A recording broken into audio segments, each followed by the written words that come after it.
because lunch came a little late, and we want to make sure we hear all of Jim's great war stories. And I can tell you, they are really, really interesting. We're happy to have Jim Ferraro here.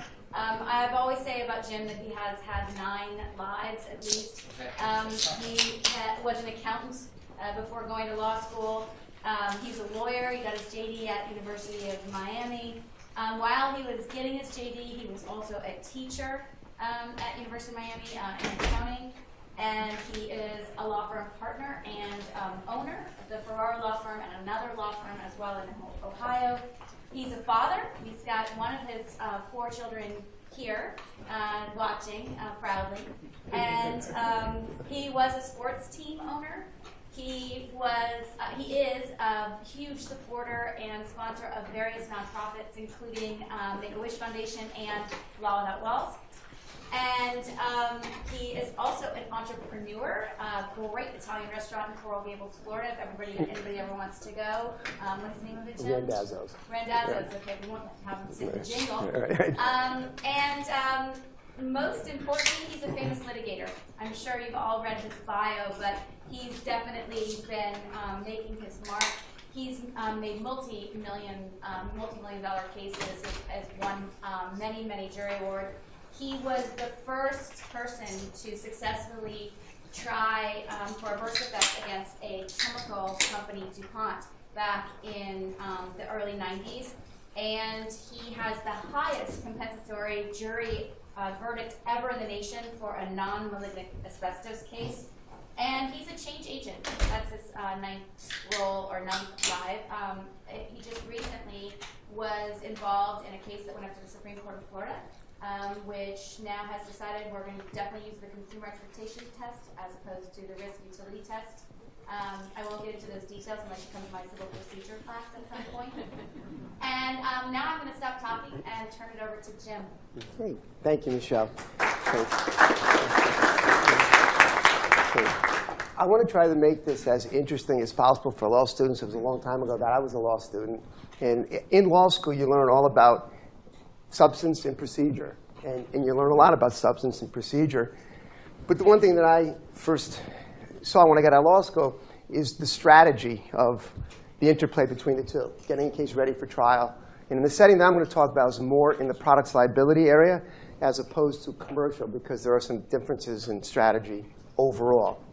So basically what I did today for you is I broke this down into like 4 areas, and I'm going to give you like practical examples about strategy, because it's really all about strategy, not just having your little bag of your toolbox of procedural devices to get a case ready and just not knowing how to use them and when to use them. So basically what I do first is, these are the 4 areas that I'm going to cover, and be kind of quick. So, and by the way, I will take questions at the end, but along the way, if you have a question, you really feel the urge, go ahead and do it. Or if you don't understand something, you might repeat it. But the 4 areas are basically as far as trial witnesses. And what I'm going to talk about is a couple examples on strategy where something looks really obvious, like I want to cross-examine this witness. Everything points in that direction, and I don't. And the opposite is where there's a situation where you say, there's no way that I should ask that witness a single question, but you do. Okay, that's that area. Getting to the jury, that is basically, along the way, a lot of lawyers just go on autopilot, and all of a sudden their case gets summary judgment or summaried out because you're not keeping your eye to the ball. And that is making sure that your case is properly teed up. Last thing is, the third thing is about weaknesses, and I'm going to get into this in good detail, but know your weaknesses. Many, many lawyers that I find, trial lawyers fresh out of law school, and even lawyers that have been doing it for 40 years, they hide from their weaknesses. They avoid weaknesses, and that's something that you really should not do as a trial lawyer. And lastly, on non-economic damages, everyone's always interested in that. How did you get whatever, 20 million, 30 million, 10 million? In a case like that, how do you prove it in the non-economic area? And what that is, it's the area of things like pain and suffering, the esoteric type of damages. And it's what I have as a way to kind of make it look scientific for a jury, so they really want to bite on your numbers. So first, let me go to the obvious. Okay, should I do the obvious? I'm going to give you 2 examples of each. Okay, one was, it relates to a case I did back in the early 90s. Okay? And here's the background of the case. It's against an asbestos manufacturer. They make packing products. And they have two defenses. Okay? One defense is we are a small mom-and-pop operation from Massachusetts, and there's no way our product would be in a big power plant down in Florida called Turkey Point. The other defense they had was we don't use this type of asbestos called crucidolite. It's a very lethal type of asbestos. There's different fibers, but we do not have that. And in the pathology, the plaintiff, before he died, they found some crucidolite. So that's their big defense. And that's all they're talking about from day one in the trial. Now, I go to the document depository, and this is the early 90s. They've been in the litigation for like 5 years. And it became apparent to me that they were sleeping on the job, because in their thousands and thousands of pages of documents, it's really millions of pages, I found a couple documents. One was a product that's used at power plants where they do use crucidolite. And another was a brochure, a sales brochure, that basically, we're not a small mom-and-pop operation. You can find our products basically in every industrial plant. So now we're getting closer to trial. Now we're at trial. And I've got a composite exhibit of hundreds of pages of documents. In there is that they produced through my request for production. And so we're there, and the lawyer's like, OK, any objection to putting this into evidence? As composite, whatever it was, 67? No objection. So now it's in evidence.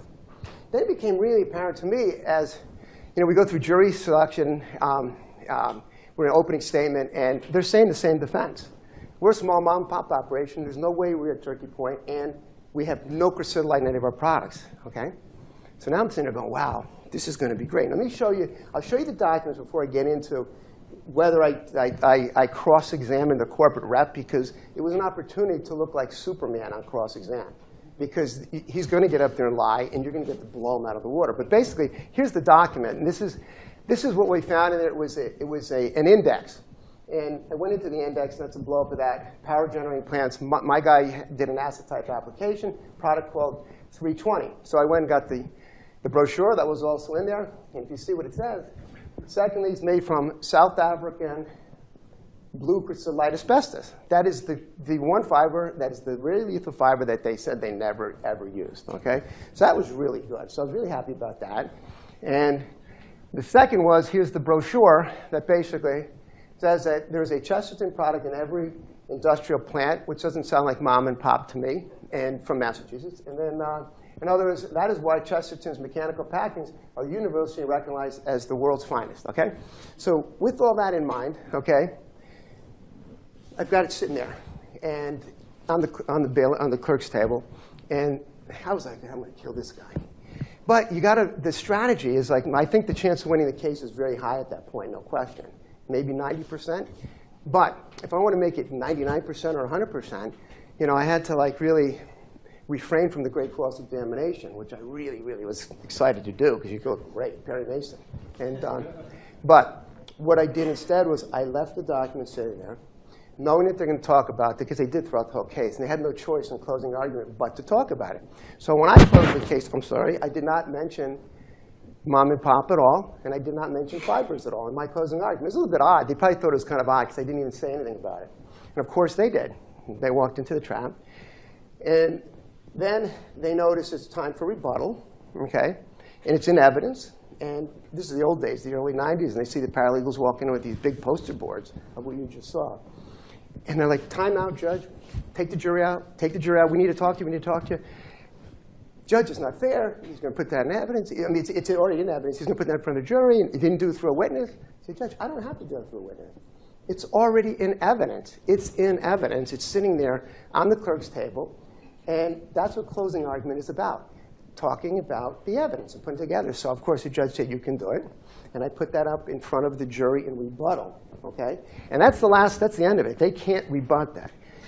They can't say anything else. It's pretty much case closed. And of course, we won that case. But that is basically strategies. So it was obvious to most lawyers that you should take that corporate rep and fry them. But that's not the best play. So you always have to really think about winning the war, not just a little battle along the way. Now, the next one, I'm not going to put documents on, is the opposite. And that was in the DuPont case.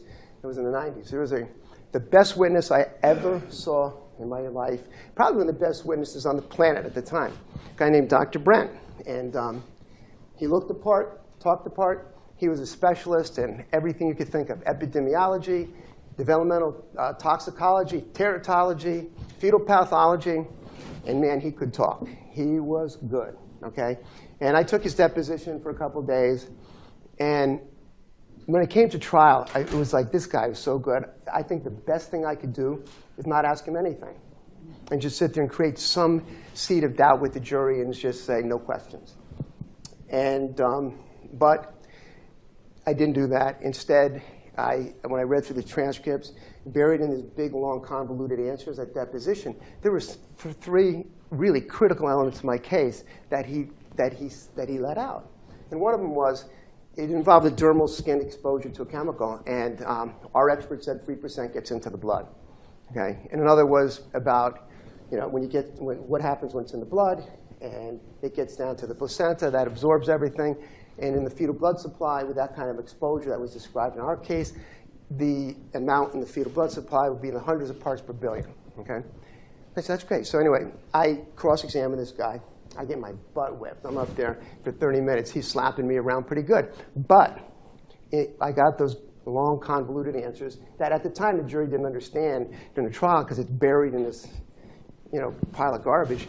But at close, I put it up in front of the jury, the actual transcript. And I even said, listen, I was in my 30s at the time. And I said, listen, Dr. Brown, I had to be very humble. I said, listen, he's the best witness I will probably ever see in my career. He's great. And he really kicked us around the courtroom pretty good. He was testifying for 40 years, okay, at that time, before I was born. I said to the jury, he was on the stand doing just what he did in this courtroom before I was born. Okay? But okay, the reason I got up there and did that is because there's three things that was buried in there, and I showed it to the jury. And I said, those are essential elements to our case. So that was it. We won that case, but that was a different play. That was where you'd probably say, let's not even bother with it. Just go with our experts and try to win it that way. But he actually had it buried in there in a convoluted fashion. So that was the opposite. So those are two examples on witnesses, and it's not always obvious that you think, or you don't do the obvious. Okay? The next area, okay, is getting to the jury. Okay? And I call this one, how do I use my toolbox? And that's all like the procedural devices that you learn in civil procedure and how you work up a case. And you've got different things. You've got admissions, requests for admissions. You've got requests for production. You've got interrogatories, depositions. And a lot of times lawyers just use all those things without really plotting it out. Like, where am I going to go with it? You really have to think about the setup from the beginning. And you come up with your strategy, but along the way, sometimes you may have to adjust your strategy. Now, in this particular case, it was the same one that Brent was in. It was a chemical exposure to a pregnant lady. She was sprayed by a fungicide like 7 to 10 weeks into her pregnancy. And that's exactly, by the way, when the eyes developed. We had 13 experts testify in that case. We had to go piece by piece because chemical companies are different from drug companies. They don't do controlled trials on humans. So it's much tougher science because there's a lot of things that you ethically cannot do in science. So you have to. So what I did is I took accepted science, but piece by piece, and put it together. But anyway, we had a major problem about a year before trial. The description from the plaintiff was that the spray came out of this big tractor with a 36-foot wingspan. The wind shifted. The spray got all over her. But it had no smell, no taste. And it was colorless and odorless. Okay, so when she got sprayed on that day, which was either November 1 or November 2 of 1989, she went back, discussed it with her husband, and they concluded it was probably water. She went to a pediatrician for a scheduled visit the next day, and he said the same. But it turns out that there was a big investigation going on in Great Britain with the London Observer and the BBC, and they're doing this big investigation. And there's a group of like 165 mothers of children with anophthalmia, that's having no eyes. And they were doing this investigation. They contacted the farmer, who admitted that they were using a product called benylate, which has something called betamil, which is the active ingredient that can cause that damage. So now the farm, we get all their records, and it shows that they have 65 different chemicals that they were using at that time. Okay, or they had in their records anyway that they were using at or about that time. 5 of them were odorless, tasteless, colorless. So I'm just sitting there scratching my head. How are we ever going to get past summary judgment if there's 5 of these products that are odorless, colorless, tasteless? So I'm sitting there and was like, what are you worried about? What am I worried about? You know, the burden of proof is better than 50%. And my math is like, that's maybe 1 in 5 at best. And, you know, and the guy in the tractor had no clue. He's not going to remember years later whether he's using benlate, you know, at that specific day or that specific time. They didn't have records that really showed exactly what was in, like you'd expect. So I was really baffled on this one. Like, OK, we need to do something. And let me see. Does anyone have any idea what you would do?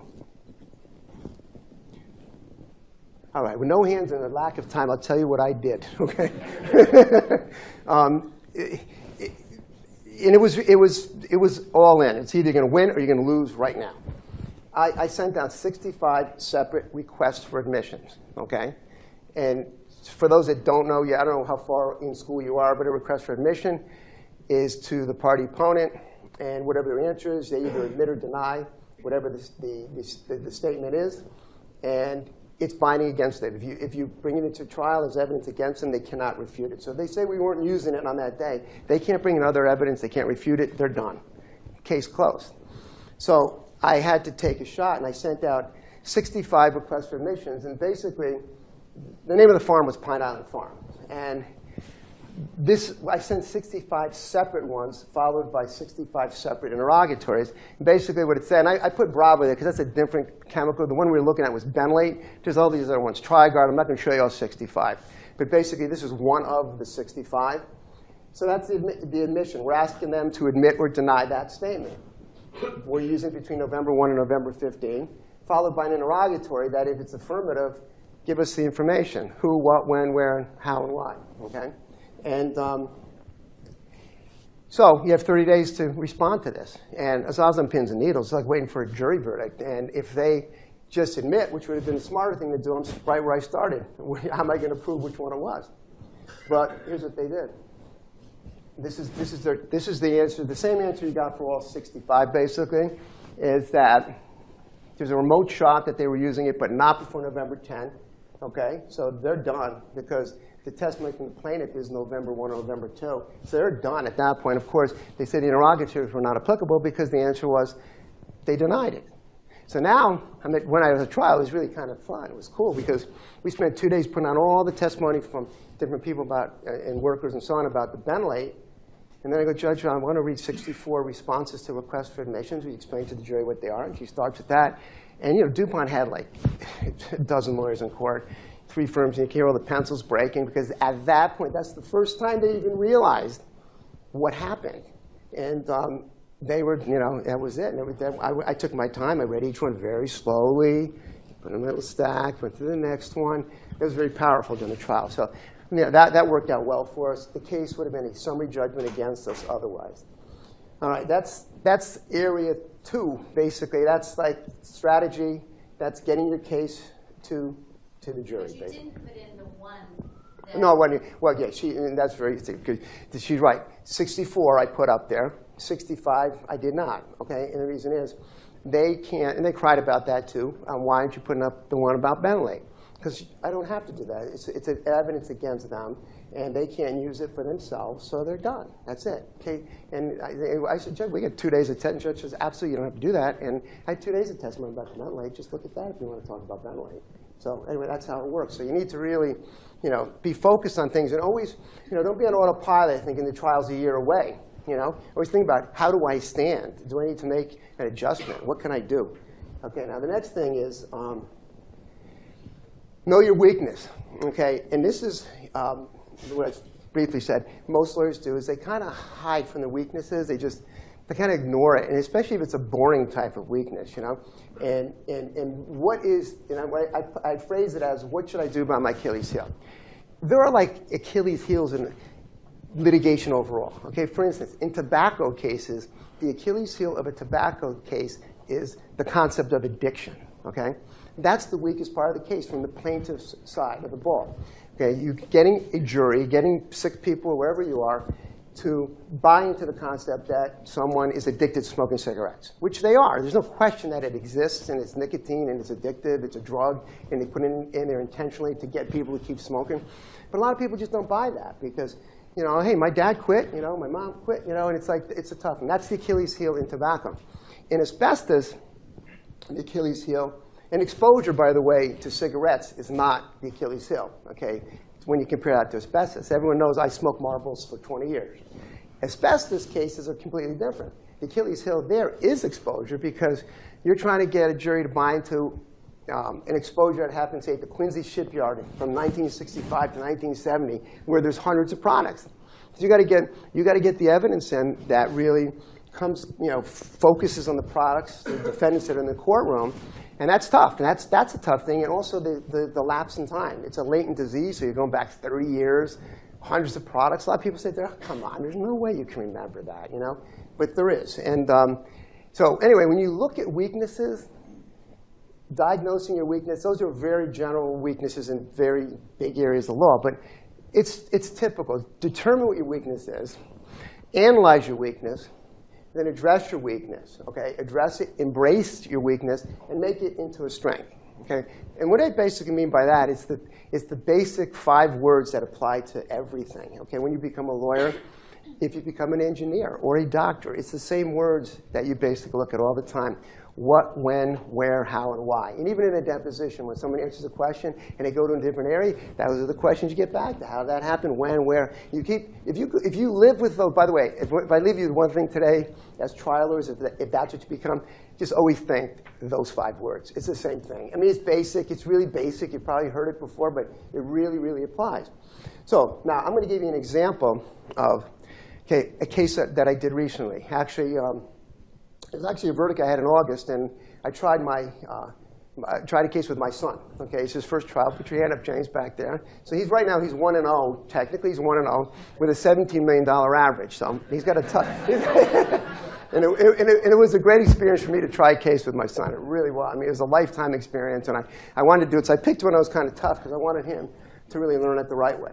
Okay, and this case involved an exposure that happened in Saudi Arabia in 1977 and 78. There was a guy that was living in Great Britain with his newlywed wife, and he went to Saudi Arabia on one of those excursions where he worked for like 10 months to make a lot of money, tax-free. They used to do with the Alaska pipeline and all that. So that type of job. And it was like for a company, a subsidiary or an affiliate of Raytheon, okay?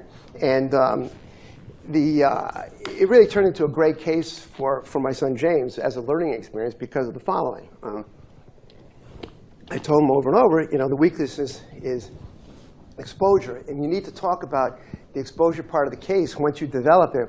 In jury selection, you need to talk about an opening statement because as a plaintiff, you get to go first. Don't sit there and don't even talk about these witnesses that they have. You need to talk about those witnesses that they have when you get to talk first. You have to preempt that type of thing. So basically, they came up at the 11th hour with 2 witnesses. And to lay out what the exposure was, it was against Georgia Pacific, okay? And the plaintiff was exposed to a joint compound, okay? And he worked on a military housing. They were making 500 military houses for the Saudi military. And so they had nothing to really refute that. So all of a sudden, there's these 2 mystery witnesses, okay? And they're going to say, basically, that he didn't use, there was no Georgia Pacific joint compound on that job. And they had this guy named Urso that they wanted to put Urso on the same job with the plaintiff, whose name was Taylor, okay? And to just merely to refute that there's no way I was on the same job and there was no Georgia Pacific products here. Now, granted, we had a lot of other evidence. There were shipments to, it was in Jeddah, Saudi Arabia. There was shipments of wallboard and very scant amounts of shipments of joint compound, which we got by that in closing argument because it was sold as a system. No one buys Georgia Pacific wallboard without the joint compound. But in this, they were trying to be cute, and we called them out on that because we had a lot of wallboard. But anyway, we had that kind of evidence. Now, Urso's there to say that it wasn't there. That's basically his purpose. So you have to really get into those questions: how, what, when, where, and why, and take the depositions and really focus, get real deep into it. My investigator came back and said, they had another witness too. His name was Gubb. And the investigator came back and said, the guy sounds like a drunk. I wouldn't waste my time with him. I said, James, you talk to everybody when you're in discovery. Everybody, and find out what's there. And so basically, here's what happened at trial. I had to spend a half hour of my total of 1.5 hour closing argument. I had to call Urso a liar, because he was a liar. But the facts were all over the place. So you have to clinically go down through all the facts and make some sense of it. So what I did was the following. Okay, I put Urso up there, he's the liar. Okay, and I had to say in closing argument, this guy's a liar. It's the first time I've ever done it in a trial and say, this guy's a liar. So what they did, the first thing they did, they tried to create credibility. So I called them out on that. And what they did was, I went through all the common denominators. They wanted a lot of common denominators to show that Urso was the same place as Taylor. But here's one problem. Here's one thing that I noticed, is that all of the information that Urso put, Dr. Voss, the name of the project, all the thing is consistent with Roy Taylor, was all provided by Roy Taylor. Because Roy Taylor was deposed first, and all the evidence under source was provided to the other side before Urso's deposition. Okay? So now Urso, who's there basically, he really did fabricate. This is what we had. Now, if you see the last two, was Roy there? This is jewelry guy thing. This is really cute. I thought this was really cute. At the deposition, there's a photograph that we provided. It says Roy's photograph.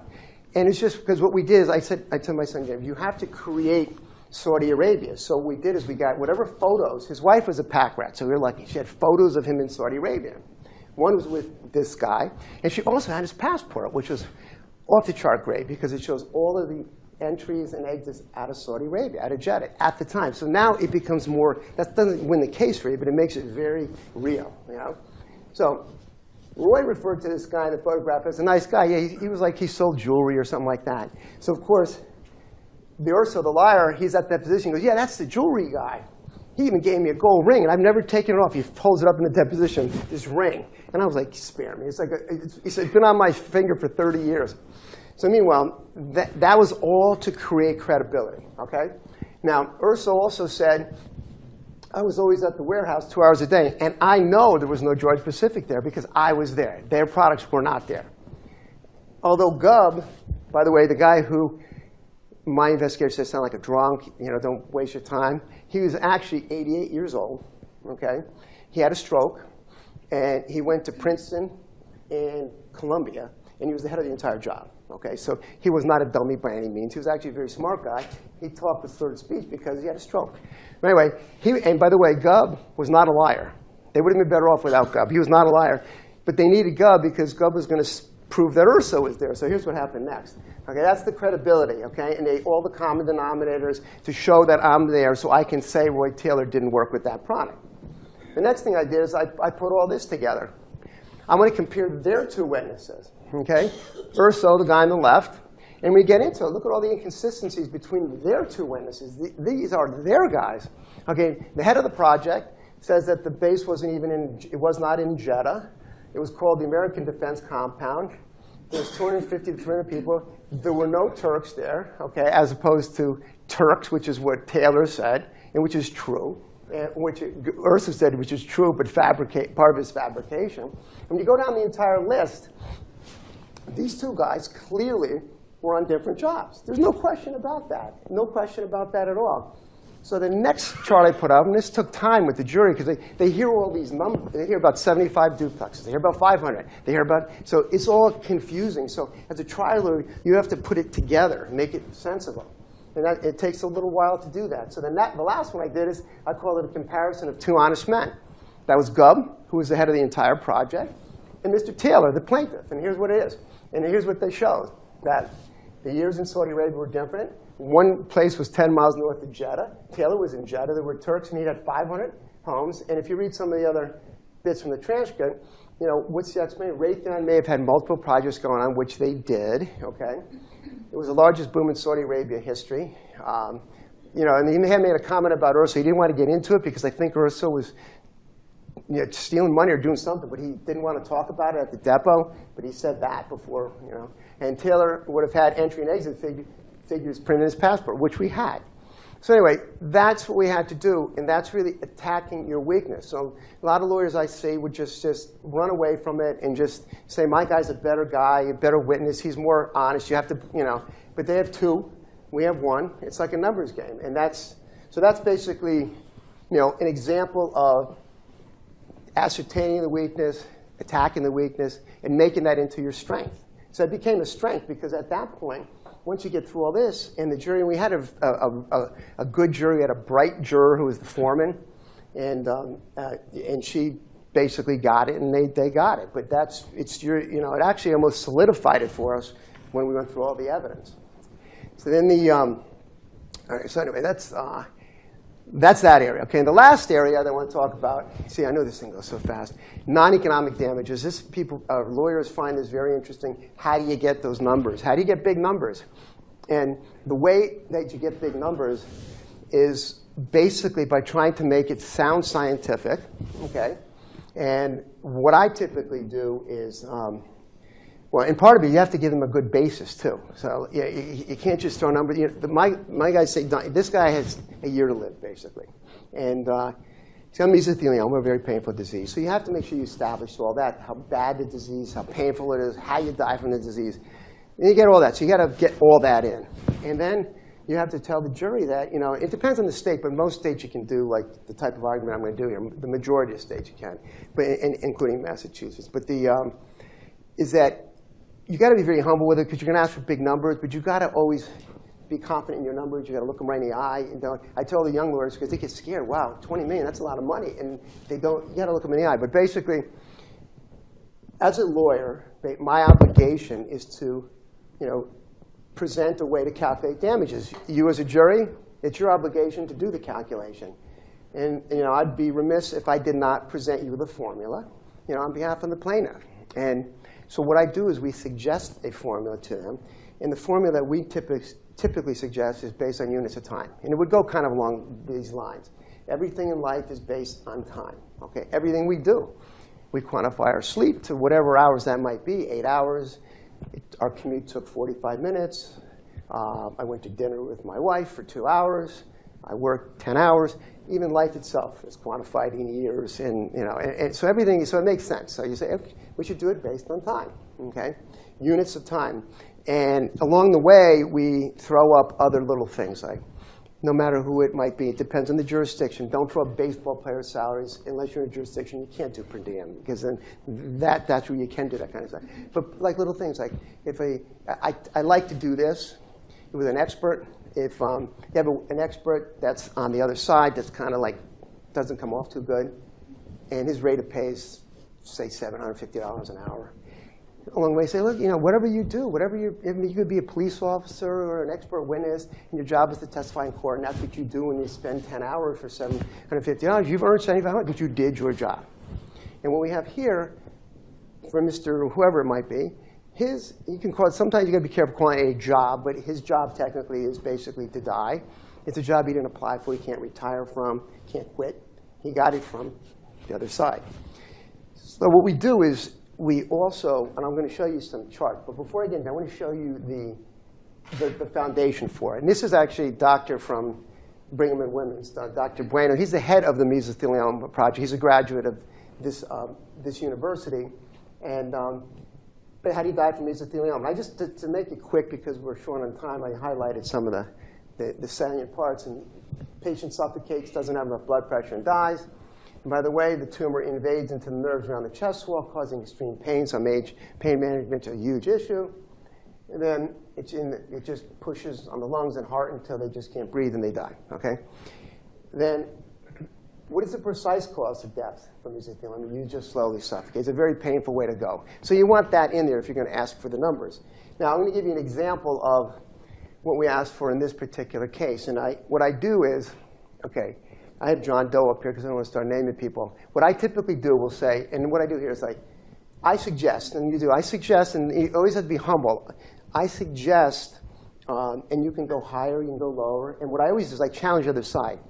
When I put the formula up, I will say, this is my obligation.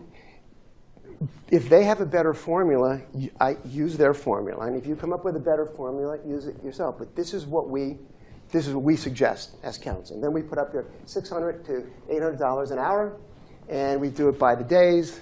And what this does, and this is the past. This is from diagnosis up to the date of trial. And what that does, because I'm my CPA background, I'm into numbers, but the thing is, even if you're not a CPA, people subconsciously react to this stuff. I've got boundaries up there on that. And the boundaries, that's my playing field, is the 8,755,000, and the other boundary is 11,673,000. And every time that I've done this argument and won, they've always been within my boundaries.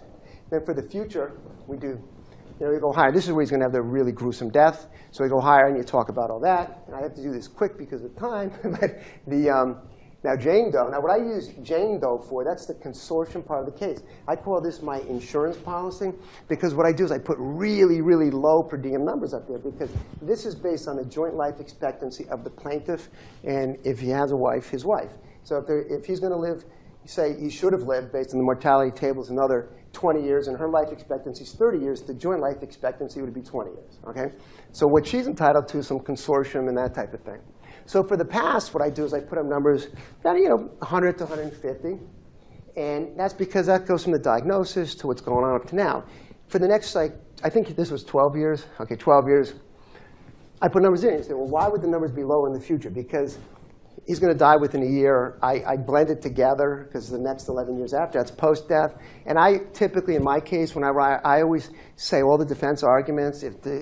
Like they like to talk about, she's got a support group. I say all that. She's got great kids. She's got great neighbors. She's got a good support group. And who knows? Maybe someday she'll even remarry. There's no evidence of that, but maybe, and I blow out the sympathy and all that. But what I've done here psychologically, I've got numbers there that are really low, $25 an hour. In some states, that's the minimum wage. So I look like Joe Reasonable, even though I've got $1,500 on the board, in the prior. You go back to here, I've got $1,500. But overall, how do I not look like Mr. Reasonable when I've got numbers in a death case as low as $25 an hour? Okay? So basically, there's a lot more to it. There's all these little plants that we put in the argument psychologically to get people in your area. I don't have time to do it. I could do the whole class just on this, but I just want to give you a taste of it, as a trial lawyer. And basically, then we summarize it. And this again is the playing field. This is John Doe. That gives the overall, the past and the future. It goes 15 to 21. And 4 to 7, basically. So anyway, since that's time, I think I got it all out. I got all 4 areas. Now I'll take questions. Why do you not have number signs? And on the other chart, I thought he had an error on his slide. He only had $1 sign. I said, Jim, why don't you have dollar signs? Yeah. That's a psychological thing. That's a numbers thing, too. You don't put decimals and 0, 0 because you put more zeros on it. Everything kind of psychologically, subconsciously looks bigger. So I don't have dollar signs all over the place. They know it's dollars, but you don't even remind them that it's dollars and it's $20 million and dollar. So we kind of, little things like that, they're all subliminal, but they all come into play. So a lot of thought goes into that. But anyway, any questions? OK, we have one in the back. You're talking about how one of your cases you had a smart foreman. I was wondering, I guess in civil cases, what is the role of foreman? Yeah, well, the foreman is when the jury goes back, the first thing they do in almost every state is among themselves, they select a foreman. And the foreman does not have any special vote. They just basically control the deliberations. Someone that sits there and controls it, like, it's like, Professor, you speak now. Because if 2 people, I want to talk, okay, Professor. And they just control it. But they just have a single vote like anyone else. And they sign the verdict at the end. In fact, our foreman in that case was pretty good. I got really one of my best jury questions. It was like, from a plaintiff lawyer's perspective, like 2 of the best questions you could ever get from a jury is, can we have a calculator? That's a good one, if you're looking for money, right? And another one is, can we award more than the plaintiff asked for, right? So the first time in my career, we got the, can we have a calculator question, which was great. It was really cool, because everyone's outside with their cell phones, and the other side was a dozen cell phones. It looked like the New York Stock Exchange. Everyone's like calling, oh my God, we got a bad question. So, but anyway, that was fun, and with a little smiley face on it too, Right. Yes. Listening to you, it all seemed like a game. So, like the one who has the best lawyer will win because a really good lawyer can make the case. But from a moral point of view, isn't this a bad thing? No, it's not a bad thing at all. Because what I think is a really bad thing is when a company sells a product that's lethal for many, many, many years, knows it, and I'm going to get into the ugly part of the case, because I didn't get into the actual knowledge of these defendants. When they have documents that show that they were aware of the danger, and they made conscious business decisions to keep selling it, and people like your grandfather gets exposed to it as a blue-collar worker at the Quincy shipyard and dies from it, I don't think when you get to that point, you're going to sit there and say, that's not good. But this presupposes that you're on the good side, but now it's Right. you're Well, I like to think I am on the good side, and I believe in it, but that is part of the system of justice. Okay, justice is not a guaranteed result, but what it is, it's the interplay between the two lawyers, and the truth is supposed to come out. And that's how it works. And what we did there with the charts, with the witnesses, that's all based on sound facts and testimony in the record. Okay, and unfortunately, that's what it was, And I like to think I'm better than the other lawyers, and I take that as a compliment that you think that I'm okay, But the thing is, at the end of the day, even a bad lawyer can win if the facts are not good for the plaintiff. But if it's close, sometimes it could happen that the wrong side could win, and even in justice, that happens. That can happen. Yes. This is probably a naive question, but are litigators, lawyers, pleading before a judge, are they under oath, and can they be prosecuted for perjury? Oh, if you subordinate perjury, you absolutely can. Absolutely can. If you subordinate perjury, that's right. You absolutely could. But that's not what That's not what it is here. Everything's based on testimony. Well, you said that the other lawyer is going to get up and lie. No, it wasn't the lawyer. It was the witness. It was a witness. It was a witness. It was a witness. It was a witness. And it's a civil proceeding, and usually in a civil proceeding, first of all, there's a big disparity in the burden of proof between a civil proceeding and a criminal proceeding. The burden of proof in a civil proceeding is more likely than not. In a criminal case, it's beyond a reasonable doubt.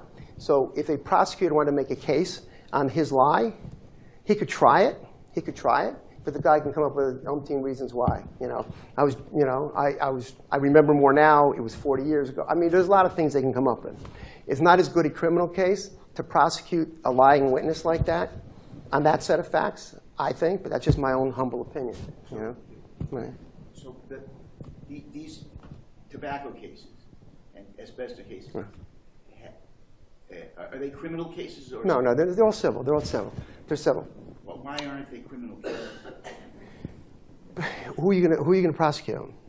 The chairman of RJR. Yeah. Technically, the ones I think that should have been prosecuted was back in 1994 when they all went in front of Congress and they put their hands up and they said that tobacco does not cause lung cancer. Those guys probably should have been criminally indicted. I agree with that. But beyond that, it is what it is. They put the resources where they choose to.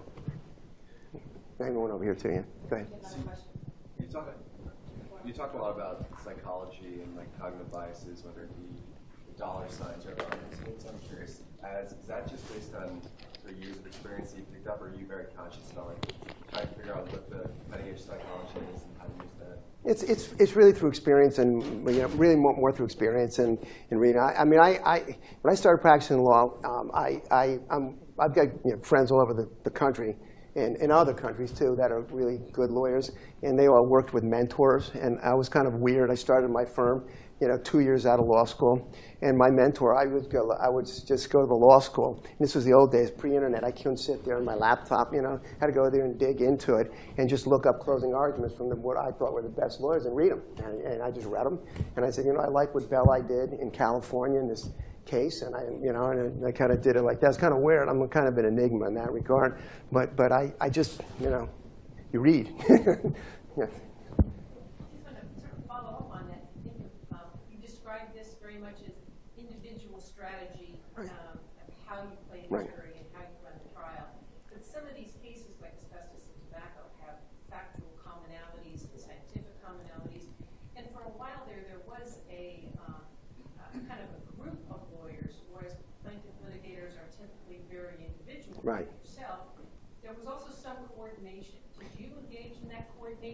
Well, it's harder on our side. It's easier on their side, and I'll tell you why. Is because the commonality that you find in those cases is more with regard to the science, which really applies across the board. But from our side, literally every case has a different exposure. I mean, you're not going to find we've represented tens of thousands of people, and we have never had one of these same exact identical exposure case. I mean, similar ones. You know, I worked at the Quincy shipyard for 5 years, and I was a pipe fitter, and I worked 5 days a week. You might find another guy that did those exact years in that job, but there's still, his recollection may be different than the other. So there's a lot of things that come into play. But from our side, every case is different. From their side, every case is different, too, because of the exposure issue. You know, that's the only difference that they really have. But on the science, though, that's pretty much, you know. And then, you know, there's joint efforts, you know, on the defense side. And that's the other thing, too, in response to I think it was the first question about how, you know, God, that's not, I didn't see, you didn't really say it's not fair, but is that, whatever, but you don't understand what goes on the other side, okay? I'll give you an example. The Supreme Court decision we just won last week, it's called Albin. You tell me if you think this is fair, okay? Okay, what happens with law generally is, if you go to Great Britain and you look at their laws now, over time, generally, rights erode, okay, because it's the way our democratic process is. You know, you get lobbies, and they go on, they say, listen, we want an exception to this. We want an exception for nuclear plants. And eventually, the laws erode. And, you know, it gets down to the point where there's hardly anything left. Now, Albin, okay, which was at the Supreme Court, I argued that April 8th of 14. It just came out last week. It's like a 58-something page decision that reaffirms strict liability. So basically, what they want to do with strict liability is, and it was starting to happen in the appellate courts, and there's a lot of lobbies for it from business. And I'm not anti-business, by the way. I love business. But the thing is, there's something in the third restatement of torts called the risk utility test. In the second restatement of torts, it's called the consumer expectation test. Under the consumer expectation test, a consumer is entitled to expect a product to be safe. Like if you buy a car, you can drive your car and expect your car not to just blow up when you're driving down the road. Okay? That seems fair enough, and that is the law. Okay? Except there's some states, a couple of states, like 3 maybe, and they're trying to get in other states where they do risk utility, which means a plaintiff that goes to court, like you got to go to court, your car blew up, and your best friend got killed, and you got burned, and whatever, and now you are going to court, and it's risk utility. You not only have to prove that the car blew up and you got injured, you also have to prove that there was a safe alternative. So you have to go in if you're against GM and prove that GM could have made a safer car. Now, should that be your burden? That's really not even strict liability anymore with that. And that is what risk utility is, okay? And that's where the laws go. And over time, things like that happen. So I was very pleased with this decision last week because it goes all the way back to 1976 when Florida had a case called West v. Caterpillar where they adopted strict liability. Strict products liability. And it started to erode. And this decision took it right back where it belongs, back to 1976. Yes? So I want to follow up on just a part of Lynn's question and actually ask you to think a little bit about, now with your Law Without Walls hat on. So I'm curious, the most specific part of the question is, how do you fund this kind of litigation yourself? Because it's very expensive, particularly with lots and lots of experts, particularly if you're not coordinating with other plaintiffs' counsel, which is what they did in a lot of the early asbestos. They did. That's true. That's very true. Lynn was asking about. Like And the second question is, do you think, and again, this maybe goes to a fairness point of view, it would be better if you could fund it other ways from either your own pocket, which I take it is, or bank loans. Right. And that goes to what your view would be about everything from third-party litigation funding to various kinds of investment in plaintiffs' law firms. Independent Law Without Walls, you know that the biggest publicly traded law firm in the world is a plaintiffs' law firm precisely for this reason. So I'd like to first, how do you currently fund it, and then second, what's your view on this alternative? Well, I'd like to do it in reverse, if you don't mind. But again, the reason I like to do it in reverse is because that's kind of how they do it in Great Britain now. You know, Great Britain, if you have a case, you apply for funding from the government, and that's how it works basically. You know, the solicitor gets a case, puts it together, they apply for funding, and then the government decides whether you get it or not. And that hasn't really worked too well, because what happens is the attack now goes on that system. So you can't get funding, and no one really wants to fund cases anymore. So that's how the attack always goes to the mechanism. And that hasn't really worked too well in Great Britain. As far as me funding cases, I've done some. I mean, I have enough cases in the system now.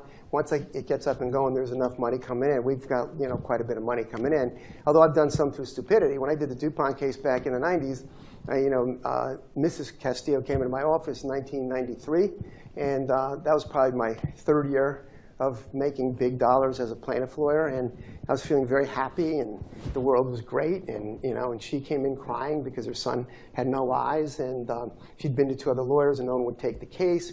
And I wasn't going to take the case. And I gave her a little spiel about, got to move on with your life. That's the best thing you could do.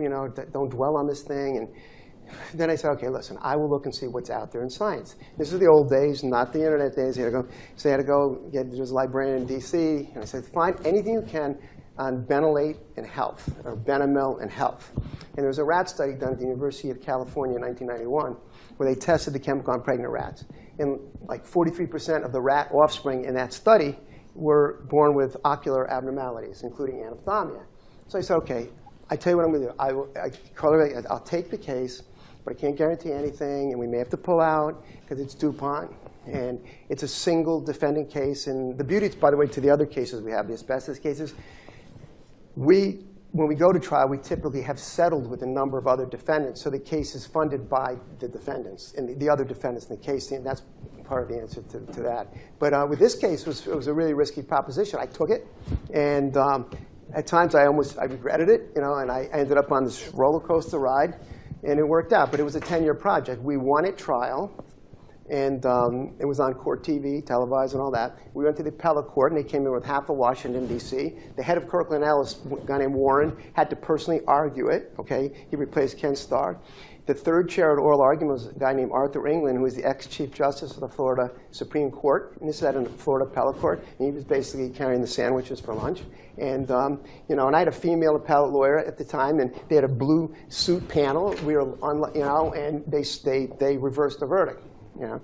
But we just said, I'm going to take a shot with the Supreme Court, which is about a 1 in 100 shot. And lo and behold, the Supreme Court took the case. And we argued it, and it took 2.5 years for that opinion, which was a monumental opinion. It was about Daubert versus something called the Frye Standard, and we won that. And that was kind of like the law of the land in Florida until they passed Daubert statutorily in 2012, I think. So anyway, that case, though, from the day she walked in to the day we got our final word from the Supreme Court was a decade. So you don't make money on that kind of thing.